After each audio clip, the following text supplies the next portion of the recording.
Winter can be tough on our homes, especially when it comes to dampness and mould. Today, we're diving into how to tackle those unsightly patches using Resene Moss and Mould Killer. First, let's identify the signs of mould growth. Look for visible mould in black, brown or yellow, a musty smell, flaking drywall, general dampness.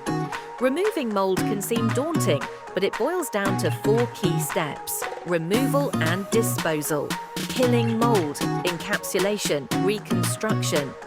Now, let's talk about the benefits of using Resene Moss and Mould Killer: prevention, health protection. But it's important to be aware of some drawbacks. Even after cleaning, some mould might remain visible. It's okay. The encapsulating layer will hide most of it when you rebuild.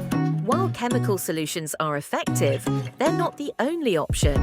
Natural methods like ventilation and light can take longer but are gentler on the environment. If you're dealing with extensive mould, severe dampness, or can't find the source of the problem, it's time to call in a professional, like those at Urban Care. Thanks for watching. If you found this video helpful, give us a thumbs up and subscribe for more tips on maintaining a healthy home. And remember, a little prevention goes a long way.